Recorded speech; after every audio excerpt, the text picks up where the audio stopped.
You're giving me extra work to do. We don't want to die young, but we are the one by ourselves.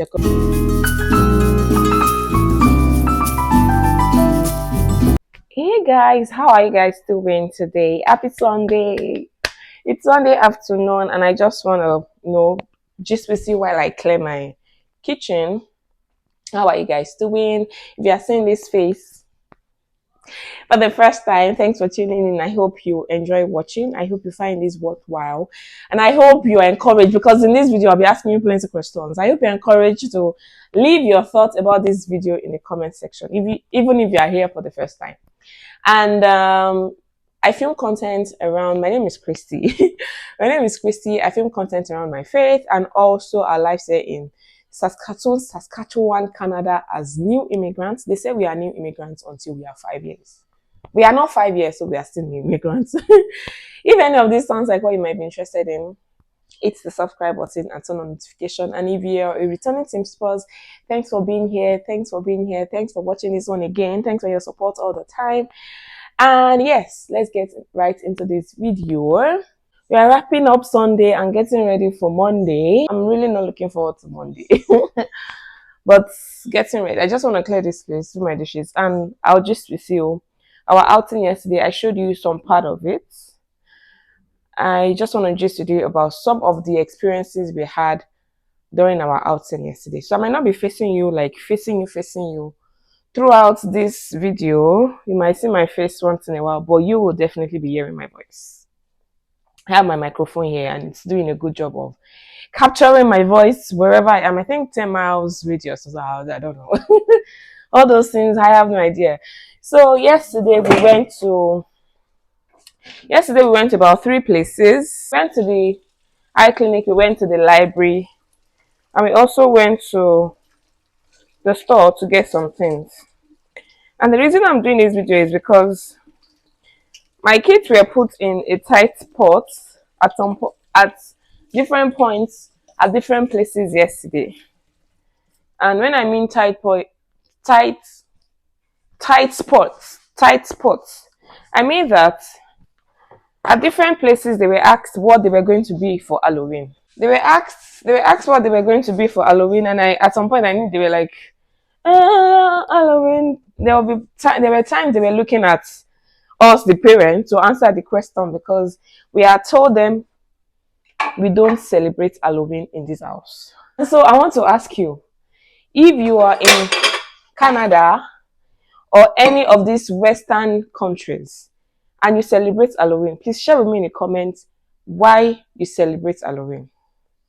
I know you might say, why do I celebrate Christmas? I know why I celebrate Christmas.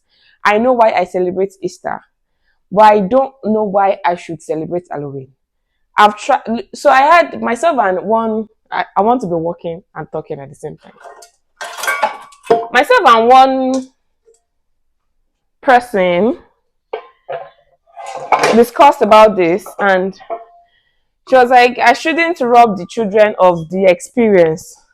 I'm like, experience of decorating my house with scary things, experience of lighting lights under pumpkin, and we've seen movies around these things, around lighting a light in a pumpkin, or doing all those things.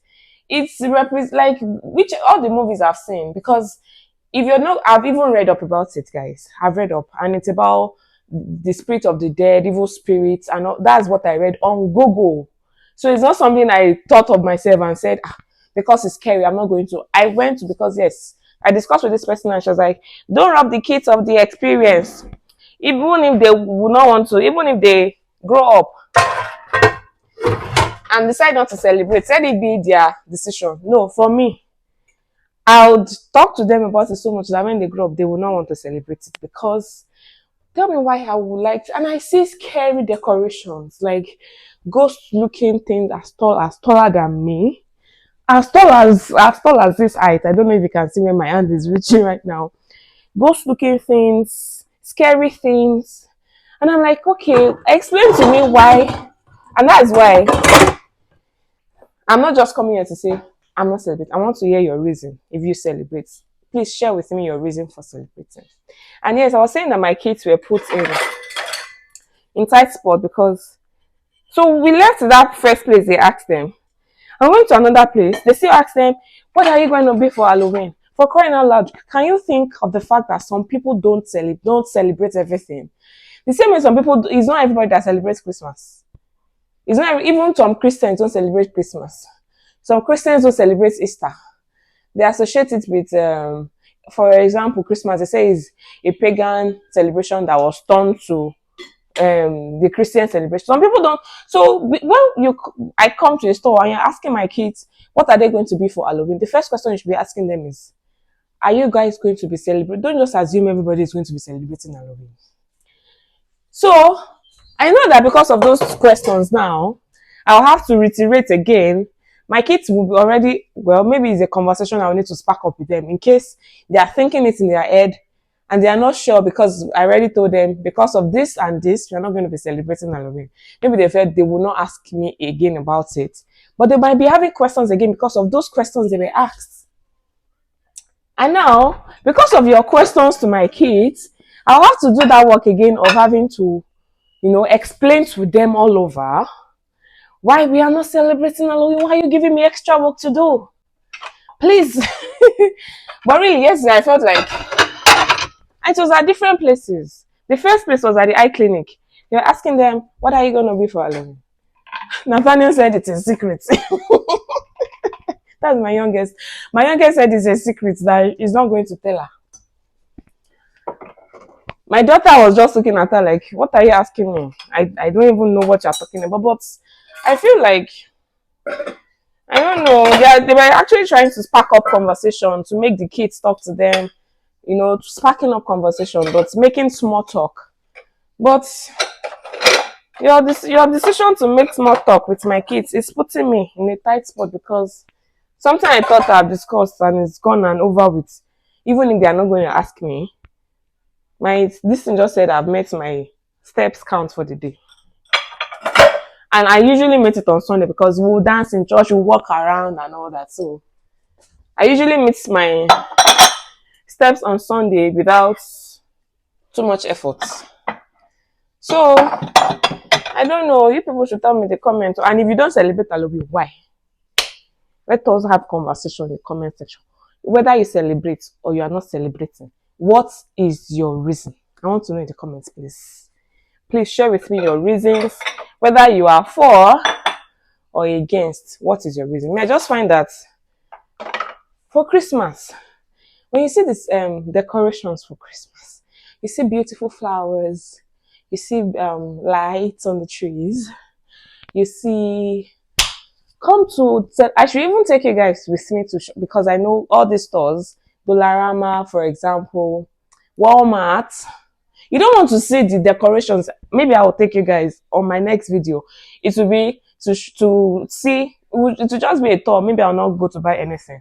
Just go to Dollarama, go to Walmart. Which other store should we go? Let me know in the comments. Go to these stores to see the kind of decorations they have in stock. They are stocked up for Halloween, like scary things. You see people decorating their houses with cobwebs. I'm an African. I don't associate cobwebs with something to be happy about. And you are decorating your house with cobwebs. Decorating your house with cobwebs, decorating your house with ghost-looking things, scary-looking things, skeleton. You see, we don't want to die young, but we are the one by ourselves, decorating ourselves, but our house with things that represent death. Yeah, I don't understand it. That's why I say, in case you celebrate, share with me in the comments. And in case you don't, also share with me in the comments. Why? Why don't you?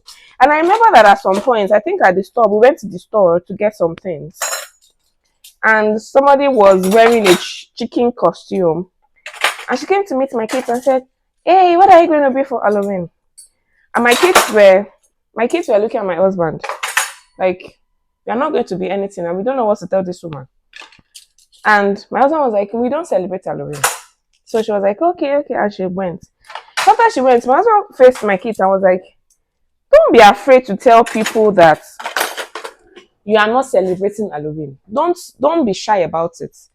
Because the people that are celebrating are not shy about it. You that you are not celebrating, it is not a crime to not be celebrating Halloween. And that's the other part that I want to talk about in this video. there'll be some things that there'll be some things that you will need to build your kids' confidence about, such that they'll be able to stand up for themselves. Even, there are some things that it's wrong, but you really don't have, like, you can't explain it. Those things that is wrong, even though you can't explain it, we need to teach our kids to be able to stand up to say, yes, I may not have like a tangible explanation or a big reason why I know that this is wrong, but I know it's wrong and I'm not going to be participating just because I know it's wrong. We need to be able to build, like, encourage our kids to speak up. I know that it is not our culture to have kids speak up in Africa, but one of the things that raising generation alpha, I don't have a Gen Z in my family as my kid, as my child. All my kids are generation alpha. And one thing raising generation alpha has taught me, a millennial, is that you can, even if you say, keep quiet, when I give instruction, you listen to the instruction first before you, it's a lie. Tomorrow, as they say, yes, you say I should listen yesterday, so I'll listen. As you are ending your instruction, they are asking you questions. Why? Why should this thing be like this? They've asked me several times, how did you and mommy meet? Are you and daddy meet? Did you have a crush? Imagine my 6-year-old asking me, when you were growing up, did you have a crush? Did I even know what crush was when I was at crush? Crush called Fanta. My 6-year-old was asking me if I had a crush when I was growing up. And I say crush.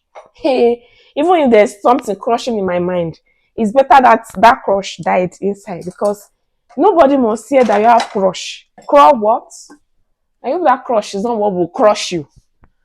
But these are the kind of questions they are asking me. And the truth is, I cannot shut them up. I need to give them answers. Well, for me, I did not have a crush. So my answer was that I did not have a crush. But I cannot say, don't ask me that kind of question. What do you know? Don't be a spoiled child. That's what African parents do. You are spoiled. How do you know what crush is at 6 years old? So we need to, I don't know if there's anyone raising children in this age that is still telling them to keep quiet. Don't keep quiet. Don't ask questions. I hope there's no one. They will even still ask you. But one thing that would do to them if you keep telling them to keep quiet is they'll become timid. Even when they go outside, it will be difficult for them to maybe relate with other people. It might be difficult for them to speak up when they need to. So please, Bikonu, I beg.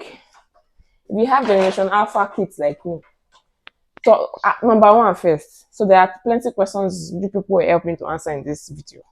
Number one, have they ever asked you questions that you did not have answers to? How did you deal with it? Answers that were like, this one, I don't know. I know that for me, when they have asked me such questions, I've had situations when I could say, sorry, I don't have this answer now. I'll find it out for you later. But be rest assured that letter that you said, even if you don't remember, they'll come and remind you that you said you were going to find the answers to this thing. You have not responded. That's how my eldest child asked me, if God leaves the 99 to look for the one. You know that song, oh, Mema, you leave the 99 always for the one. If he's always leaving the 99 for the one, does that not mean that the 99 will be in trouble and he will not be there to save them? When the day they asked me, I think my head was in different places. I was just like, I beg. I will answer you later. And it came back to ask me, how far the answer he said he wanted to give me. So I think when he asked the second time, my husband was around. So my husband gave him the answer that he has kept the 99 in a safe place. So the 99 cannot be in trouble because he went to look for the one. The 99 are safe. He's looking for that one to save it. So they ask all kinds of questions. So when they ask you questions that you don't have answers to immediately, how do you deal with it? Let me know in the comments.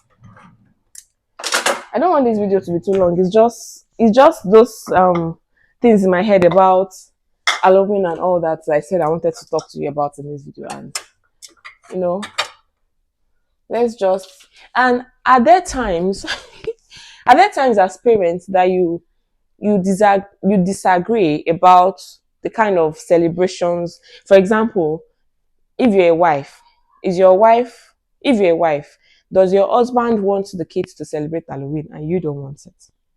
How do you navigate that?